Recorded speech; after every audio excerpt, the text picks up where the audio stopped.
할렐루야, 반갑습니다. 옆에 있는 분들과 함께 인사하겠습니다.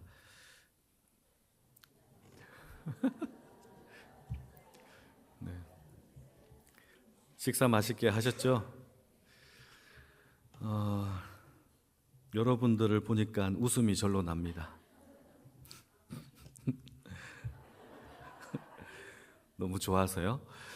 오늘은 야고보서의 말씀인데요. 야고보서는 한 구절 한 구절씩 들여다보면 참 은혜가 되는 말씀들이 참 많아요.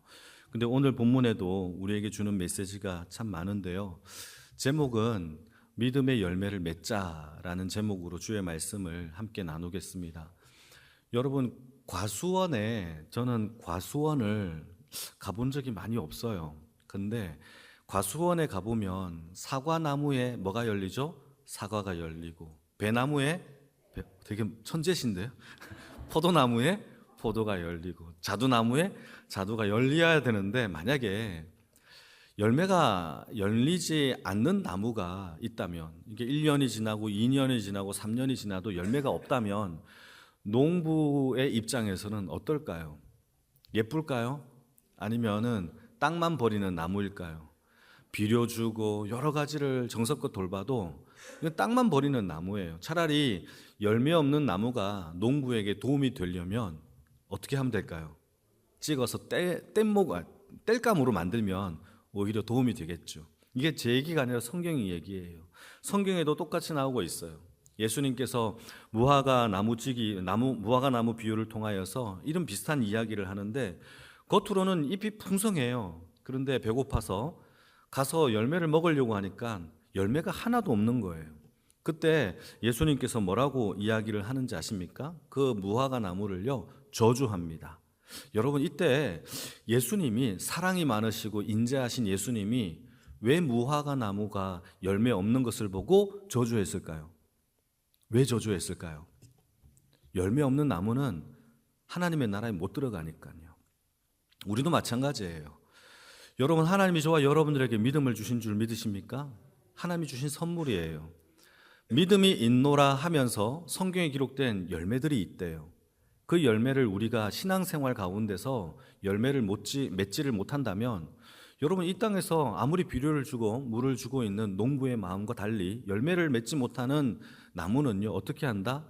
찍어버리는 것밖에 답이 없는 거예요. 땔감으로 쓰는 거죠. 마찬가지로 열매 없는 나무는 찍어버려서 지옥불에 땔감으로밖에 쓸 수가 없는 거죠. 이거는 제 얘기가 아니라 성경에 나옵니다. 그래서 누가복음 13장의 말씀에도 마찬가지예요. 그 포도원 지기에게 이렇게 얘기합니다. 3년 동안 내가 와서 무화과 열매를 찾았는데 열매가 없더라. 지금 당장 찍어버려라. 땅만 어찌 버리겠느냐라고 이야기를 하는 겁니다. 사랑하는 성도 여러분, 우리에게 믿음을 주신 하나님께 감사합니까? 그렇다면 우리의 삶 가운데 믿음의 열매를 맺는 인생이 되기를 축복합니다. 야고보는요, 믿음을요, 그냥 하나의 추상적인 동사로 보지 않았어요. 야고보의 믿음은요, 확실하게 행함과 실천이 있는, 열매가 있는 역동적인 믿음으로 보았어요. 그래서 오늘 본문에 보게 되면 믿음이 있는 사람들은 어떤 삶을 살아야 되는지 열매에 대하여 우리에게 몇 가지를 소개합니다. 오늘 우리 오후에 이 열매가 무엇인지를 저도 함께 나누면서 하나님의 크신 은혜가 있기를 바라는데요. 19절 말씀을 같이 읽어볼까요? 오늘 본문 19절인데 자막이 나올 수 있겠나요? 같이 한번 여러분 성경책 보시면 같이 읽겠습니다. 시작. 내 사랑하는 형제들아, 너희가 알지니 사람마다 듣기는 속히 하고 말하기는 더디하며 성내기도 더디하라. 야고보가 말하고 있는 가장 먼저 언급한 믿음의 열매는요, 사람들마다 듣기는 속히 하고 말하고 성내는 걸 어떻게 하라? 천천히 하라, 더디해라 라고 이야기를 하는 겁니다. 그런데 우리의 삶을 객관적으로 들여다보게 되면, 여러분, 우리가 듣자마자 화를 낼 때가 많아요. 듣고 내일 화를 내지 하면 살아갑니까? 여러분, 우리가 다 전자지 않습니까? 듣자마자 화를 내지, 화가 나는 이야기를 듣고 내가 기다려봐, 내가 내일 화를 낼게, 이렇게 하는 사람은 없단 말이에요. 그러니까 우리는 듣고 바로 화를 내고, 또 듣는 것도 싫어하고, 이게 우리의 삶의, 어찌 보면은 삶의 모습이죠. 최근에 유행했던 단어 중에서 라떼라는 단어 아세요? 라떼. 이게 무슨 뜻이냐면 내 때는 그러면서 옛날의 이야기들을 후배한테 가르쳐 주는 겁니다. 그래서 선배 학교 선생님이 선배가 내 때는 그러지 않았어 그러면서 나때라고 해서 라떼라는 이런 유행어가 생겼는데, 여러분 후배들이 선배가 말하는 이 라떼는 이렇게 얘기를 하면 잘 들을까요? 잘 듣지 않을까요? 안 들어요. 아예 안 들어요. 차라리 비아냥거립니다. 오히려 듣지 않고요. 그 말은 무슨 뜻이냐면 과거의 선배들의 이야기를 고리타분한 이야기로 받아들일 뿐만 아니라 가르침 자체를 듣지 않으려고 해요. 요즘 시대가. 그게 바로 라떼 문화예요. 주일학교 말씀을 증거하는 교사들이라든가 또 사역자들이 가장 많이 힘들어하는 게 뭔지 아십니까? 주일학교 유년부도 될 수 있고 유초등부도 될 수 있고 중고등부도 될 수 있는데, 그런 설교자들, 가르치는 자들이 가장 힘들어하는 게 애들이 말씀을 안 듣는다는 거예요. 안 듣는데요. 그럼 뭘 하느냐? 논대요. 자기들끼리 딴 생각하든지 아니면 핸드폰으로 다른 거를 한대요. 말씀을 듣지 않는 시대, 이런 게 굉장히 위험한 시대죠. 말씀을 듣지 아니하는 시대.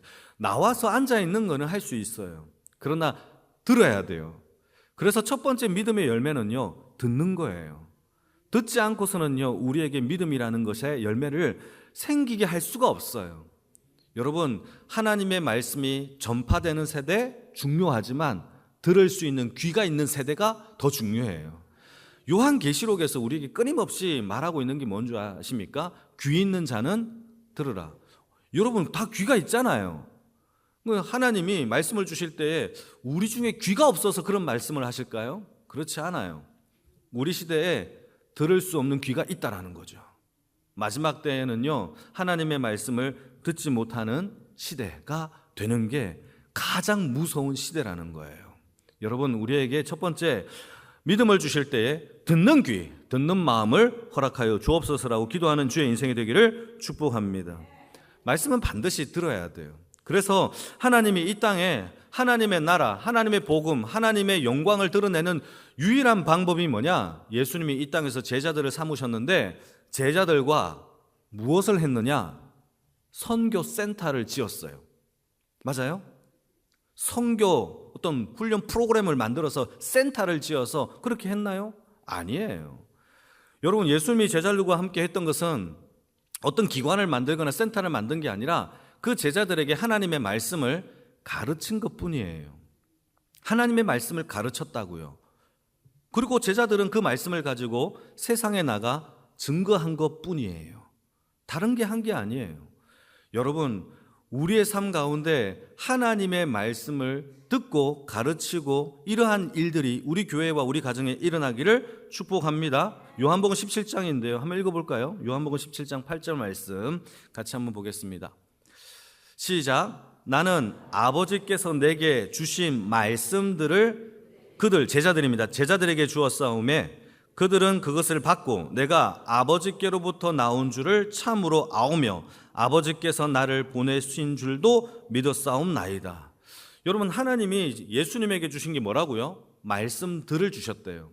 그 말씀들을 제자들에게 또 주었고 제자들은 그 말씀들을 누구에게 주었습니까? 온 세상에 전파하도록 흘려보냈다라는 거죠. 그래서 이 땅에 교회가 세워졌고 저와 여러분들도 예수를 믿는 주의 백성이 되었다라는 것이 성경의 이야기입니다. 농부가 씨를 뿌릴 때에 씨도 중요하죠. 그런데 더 중요한 게 있어요. 뭐가 중요할까요? 밭이 중요해요. 그래서요, 씨의 비유는 없지만 밭의 비유는 있어요. 이 네 가지 밭이 있는데요. 이 네 가지 밭이 뭡니까? 하나는 길가밭, 하나는 돌짝밭, 하나는 가시밭, 하나는 옥토밭. 여러분, 이 와중에도요, 졸고 계신 분이 계세요. 말씀을 뿌리는데, 졸고 계시는 분이 계시죠. 여러분, 중요합니다. 듣는 귀가 사라지는 시대. 여러분들이 노력하지 않아도 그런 시대는 곧 와요. 사람들이 말씀을 안 듣는 시대가 곧 올 거예요. 우리가 노력하지 않아도. 여러분, 그래서요, 하나님께 듣는 귀를 달라고 기도하는 주의 인생이 돼야 됩니다. 그래서 이 마음의 밭이 굉장히 중요한데요, 같은 씨라도 어떤 땅에 떨어졌는지 그것에 따라서요, 그 결과가 천차만별로 차이가 나는데, 여러분, 우리도 마찬가지예요. 우리도 하나님의 말씀의 밭을 가지고 있고, 이 말씀의 밭에 하나님의 말씀을 던져졌었을 때에 우리가 이것을 어떻게 해야 열매를 맺느냐? 21절입니다. 같이 한번 읽어볼까요? 21절 시작. 그러므로 모든 더러운 것과 넘치는 악을 내버리고 능히 너희 영혼을 구원할 바 마음에 심어진 돌을 온유함으로 받으라. 여러분, 제일 먼저 이 밭을 어떻게 관리를 해야 되느냐? 모든 더러운 것과 넘치는 악을 버려야 된대요. 버리지 않고서는요, 온유함으로 그 말씀이 내 마음의 밭에 심겨질 수가 없대요. 여러분, 우습죠? 말씀을 듣는 거, 이게 심겨지는 것이 우스워요? 아니에요. 하나님의 기적적인 능력의 역사로 말미암아 말씀이 심겨지고, 우리가 위기와 힘들 때, 아플 때마다 그 말씀이 생각나게 하는 것은 성령님의 선물이고 능력이에요. 중요한 얘기죠. 여러분, 그래서 가장 먼저 해야 될 게 뭐냐? 말씀을 들어야 되는데, 듣기 위해서는 내 마음속에 있는 더러운 것과 나쁜 것들을 내버릴 수 있는 하나님의 은혜가 있기를 축복합니다. 농부들이요, 씨를 뿌릴 때 잡초가 있는 밭에는 씨를 안 뿌려요. 왜 그런지 아십니까? 열매를 못 맺으니까. 그래서 잡초를 제거하고 난 다음에 씨를 뿌리는 게 농부의 1번 과제란 말이에요. 여러분, 저와 여러분들 마찬가지예요. 우리의 마음의 밭에 듣기 위해서는요, 내 마음의 밭을 해결하지 않으면 안 돼요. 시기, 질투, 원망, 불평, 이게 계속 일어나는데 어떻게 말씀의 밭이 그 심겨질 수가 있겠습니까? 여러분, 우리의 삶 가운데 내 마음을 들여다볼 수 있는 하나님의 은혜가 있기를 축복합니다. 제가 아는 어떤 집사님의 이야기인데요, 그분은 새벽 예배, 주일 낮 예배, 오후 예배, 저녁 예배 다 드려요. 새벽 예배뿐만 아니라 수요 예배, 금요 기도회까지 다 예배를 드리는데, 문제는요, 그 집사님의 삶에는 열매가 없어요. 늘 열매가 없어요. 성질도 많이 내고 화도 많이 내고 똑같은 이렇게 비판도 많이 하고, 뿐만 아니라 세상 사람들과 똑같이 살아가요. 여러분, 왜 그럴까요? 왜 그럴까요? 말씀을 그렇게 듣고 예배를 그렇게 잘 드리는데, 그러니까 여러분, 중요한 게 이거예요. 하나님의 말씀은요, 귀로만 듣는 것이 아니라는 거죠. 우리가 듣는 믿음이라고 하는 것은 귀로 들었다, 히어링이 아니에요. 말씀을 들었다면 그 말씀이 내 마음에 심겨져야 돼요. 조금 전에 말씀했잖아요. 말씀이 심겨져야 되고, 내 마음에 그 말씀이 무럭무럭 자랄 수 있도록, 열매를 맺을 수 있도록 역사되어짐이 필요하다는 거죠. 자, 질문입니다. 그렇다면 우리의 마음의 밭에 하나님의 말씀이 심겨지게 하는 것이 무엇인지 아십니까? 자, 모르실까 봐 제가 성경 구절을 하나 갖고 왔어요. 히브리서 4장 2절 말씀입니다. 같이 읽겠습니다. 시작. 그들과 같이 우리도 복음을 전함을 받은 자이나 들은 바 그 말씀이 내게 유익하지 못한 이유가 뭐죠? 듣는 자가 믿음으로 결부하지 못했대요. 이때 결부가 영어로 combine이에요. combine이라는 게 무슨 뜻이냐 하면 결합인데요, 여러분, 수소와 산소가 결합하면 H2O, 물이 돼요. 이게 결합이에요. 수소와 산소는 전혀 다른 물질인데 결합하면 물이 돼요. 이게 믿음이에요. 여러분, 우리의 마음의 밭에 말씀이 둥둥 떠 있으면 안 돼요. 믿음이 그 말씀을 붙잡아 심겨지게 하여 열매를 맺게 하는 결부, 이게 바로 우리를 열매 맺게 한다라는 사실을 여러분 기억하기를 축복합니다. 사무엘이요, 어릴 때 이런 일을 경험합니다.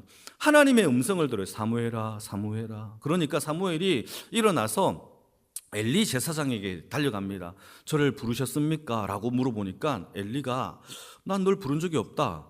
두 차례 일어나니까 엘리 제사장이 생각해 보니까 이거 하나님이 사무엘을 부르는 것 같다라고 생각이 들어서, 다음번에 한 번 더 이렇게 음성이 들리거든, 너는 이렇게 얘기해라.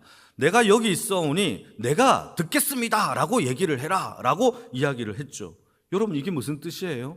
여러분, 사무엘이 하나님 앞에 음성이 들었을 때에 내가 듣겠습니다 라는 하는 마음이 우리에게 필요한 거예요. 여러분, 하나님의 말씀을 들을 때에 또 말씀 기네, 이게 아니라 오늘도 말씀을 주시옵소서 내가 듣겠나이다 하는 큐티, 그러한 말씀의 선포, 함께 나누는 교제가 있기를 축복합니다. 여러분, 그러지 않고서는요, 우리의 마음속에 하나님의 말씀을 깨닫고 들을 수 있는 그 믿음이 우리 안에 역사되지 못한다라는 거죠. 여러분, 우리의 삶 가운데 온유한 마음으로, 겸손한 마음으로, 순종하는 마음으로 말씀을 듣는 그 믿음의 첫 번째 열매가 맺어지기를 주님의 이름으로 축복합니다. 자, 두 번째는요, 야고보가 뭘 얘기하느냐? 22절을 같이 한번 보실까요? 22절 시작. 너희는 말씀을 행하는 자가 되고 듣기만 하여 자신을 속이는 자가 되지 말라. 첫 번째는 듣는 믿음인데요, 두 번째는 듣기만 하면 안 된대요. 야고보는 뭐라고 얘기하죠? 행하는 자가 되어야 한다라는 거죠. 두 번째 믿음의 열매는요, 행하는 믿음이 있기를 축복합니다. 이게 두 번째 열매예요. 여러분, 하나님의 말씀은요, 들었다면 여기서 끝이 아니에요. 반드시 행함의 실천이 있어야 하는 거죠. 우리는 예배를 생각할 때에 말씀 잘 듣고 갑니다, 이게 예배라고 생각해요. 근데 성경에는요, 말씀 잘 듣는 것이 예배라고 말하고 있지 않아요. 사도 바울도 로마서 12장에서요 뭐라고 얘기하느냐, 너희가 드릴 영적 예배는요 우리의 몸을 거룩한 산 제물로 드리는 행위를 얘기하고 있어요. 그러니까 여러분, 예배는요, 말씀 잘 들었습니다, 거기에다가 막 감동까지 받아서 눈물을 흘리면은 금상첨화의 예배를 드렸다고 생각하는데 그렇지 않아요. 그것도 중요하겠지만 여러분, 우리의 삶 가운데 예배는 들은 말씀을 통하여서 우리의 삶의 실천과 행함의 역사가 일어나는 진짜 살아있는 예배가 되어지기를 주님의 이름으로 축복합니다. 그래서 로마서 12장에 산 제물의 예배가 뭐냐, 그 뒤를 보시게 되면 너희는 이 세대를 본받지 말고 마음을 리프레시, 새롭게 함으로 말미암아 변화를 받아 선하시고 뜻하시는 하나님의 온전하시고 기뻐하신 뜻이 무엇인지 분별하여 살아가는 자의 삶이 예배라는 것이죠. 여러분, 우리의 삶 가운데 말씀을 듣고 잘 들었다가 아니라 반드시 삶의 열매를 맺을 수 있는 실천의 역사가 일어나기를 축복합니다. 자, 그런데 여러분, 한 가지 질문해 볼게요. 우리가 말씀을 참 많이 들어요. 그런데 많은 사람들이 열매를 맺지를 못해요. 삶의 실천이 없어요. 그 이유가 뭐냐? 야고보는 이렇게 설명합니다. 23절, 24절 같이 읽겠습니다. 시작. 누구든지 말씀을 듣고 행하지 아니하면 그는 거울로 자기의 생긴 얼굴을 보는 사람과 같아서 제 자신을 보고 가서 그 모습이 어떠했는지를 어떻게 한다고요? 곧 잊어버리는데요. 여러분, 이게 무슨 뜻이냐면 행함이 없는 자들의 삶에 열매가 없는 이유에 대하여 이렇게 설명하는 거죠. 여러분, 아침마다 거울 다 보시죠? 거울 다 보시죠? 안 보시나요? 다 보시잖아요. 보면 여러분, 아침에 일어나서 거울을 보면 머리가 막 떡져 있고 뭐 구멍도 나 있고 뭐 헝클어져 있고 눈곱에 막 때도 있고 그래요. 뭐 세수도 안 해서 막 침 흘린 자국도 있다고 가정해 봅시다. 여러분, 거울을 봤어요. 너무 지저분해요. 아이고, 지저분하다, 씻어야 되겠는데 하고 고개를 돌아서서 하는 순간 까먹는 거예요. 내가 얼굴이 지저분한 거를. 그 얘기인 거예요. 까먹어요. 그래서 그냥 나가요. 사람들이 뭐라고 얘기하죠? 저 사람 씻지도 않네, 너무 지저분하다, 더럽다 라고 얘기하는 그런 얘기예요. 여러분, 하나님의 말씀이라는 거울을 보고 우리가 어떤 죄인의 상태인지를 알았다면 안 거에서 그치면 안 돼요. 내 자신을 쳐서 복종하고 회개해야 된다라는 거죠. 왜 열매가 없느냐? 뒤돌아서서 까먹었다라는 거, 잊어버린다라는 거예요. 여러분, 우리의 삶 가운데 하나님의 말씀을 비추어 나를 보았다면 여러분, 내 자신의 삶을 회개하고 돌이켜 그 말씀대로 살기를 실천하는 주의 인생이 되어지기를 축복합니다. 여러분, 전도가 어렵나요? 전도는요, 순종이지 내 능력이 아니에요. 여러분, 전도하면 하나님의 은혜가 있는 줄 믿으십니까? 전도는 하나님의 명령이에요. 맞죠? 그렇다면 전도는요, 순종의 능력이 나타나는 것이지 내 실력으로 내가 어떤 거를 잘 준비하여서가 아니에요. 마찬가지예요. 우리의 모든 삶의 열매는요, 하나님의 말씀을 듣고 우리는 실천을 안 해요. 순종을 안 해요. 알아도요, 안 해요. 왜 동의 안 하십니까? 우리는 알아도 잘 안 한다니까요. 그래서 실패하는 거예요. 여러분, 우리의 삶 가운데서 여러분 들었다면 실천할 수 있는 그러한 믿음도 우리 안에 있기를 축복합니다. 산상수훈의 말씀을 보게 되면 산상수훈은요, 정말 황금 쟁반에 금싸라기 같은 그런 말씀이 산상수훈의 말씀이에요.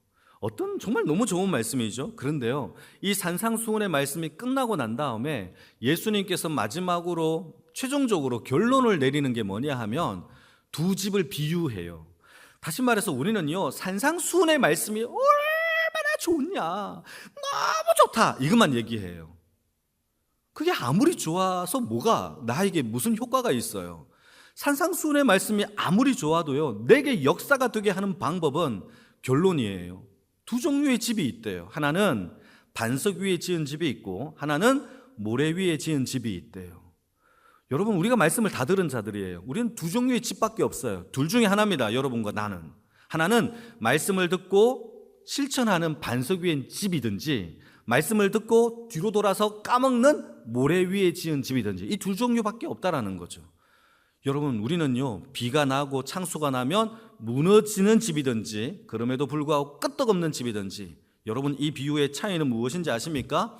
말씀을 듣고 행한다면 반석 위에 지은 집이고, 그러나 말씀을 아무리 좋은 걸 들어도요, 행하지 않는다면 모래 위에 지은 집이고, 조금만 기분이 나빠도, 조금만 상하게 해도, 여러분들의 감정을 조금만 건드려도요, 발랑발랑발랑 하면서 허너지는, 무너지는 모래 위에 지은 집과 같다라는 거예요.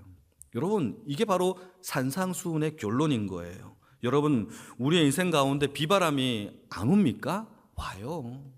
폭풍이 올 때도 있어요. 경제적인 어려움, 건강의 어려움, 여러분 관계적인 갈등들도 와요. 이때에 주님께서 우리가 들었던 말씀이 얼마나 기가 막히냐가 아니라, 기가 막힌 말씀에 대하여 내 삶으로 순종하며 실천하는 자들의 삶이 하나님 앞에 열매 맺고 하나님의 반석 위에 지은 집이다라는 것을 성경은 이야기하고 있는 겁니다. 여러분, 하나 더 읽어볼까요? 25절인데요.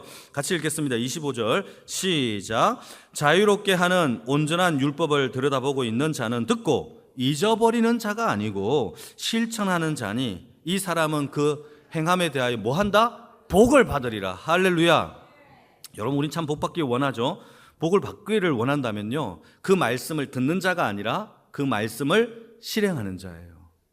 하나님 앞에 말씀을 실행하는 주의 인생이 되길 축복합니다. 말씀을 듣고요, 부모님께 효도해야 되겠다라는 마음이 들었어요. 그러면 당장 부모님에게 효도하시면 돼요. 그런 실천을 얘기하고 있는 거예요. 말씀을 듣고 남편에게, 아내에게 좀 더 친절하게 따뜻한 말을 해야 되겠다 하면요, 하면 돼요. 그 실천을 이야기하는 거예요. 이웃을 섬기라고 하면 오늘 돌아가면서 이웃을 섬길 때에 기적의 역사가 나타나는 줄 믿습니다. 전도의 마음이 일어나면 지나가는 사람에게 저분에게 평소에 말씀을 전하고 싶었는데 아무개요, 나 예수 믿는데 당신도 예수를 믿으세요라고 전할 때에 역사가 일어나요. 여러분요, 우리는요, 잘 갖추어진 망석 위에서 노래를 부르려고 하는데 그런 일은 없어요.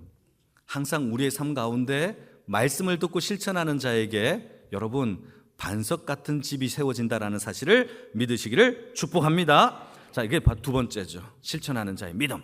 마지막 세 번째는 무엇이냐 하면 그 믿음의 열매가 뭐냐? 바로 경건이래요. 경건. 믿음을 가지고 있으면 뭐가 나타난다? 경건이라는 열매가 나타난다라는 거죠. 27절입니다. 같이 한번 읽겠습니다. 시작. 하나님 아버지 앞에서 정결하고 더러움이 없는 경건은 곧 고아와 과부를 그 환난 중에 돌보고 또 자기를 새 속에 물들지 아니하는 그것이라. 여러분, 야고보가 이야기하는 믿음은요, 경건은요, 굉장히 똑똑해요. 우리가 생각하는 경건은요, 밤새도록 기도하고 밤새도록 금식하면서 하나님 앞을 찾는 것을 우리는 경건이라고 생각할 수 있는데, 야고보는 달라요. 어떻게 경건을 정리하느냐? 고아와 과부를 돌보고 나를 세상에 새 속에 물들지 않게 하는 자의 삶이 경건이다라고 이야기하는 거죠. 중요합니다.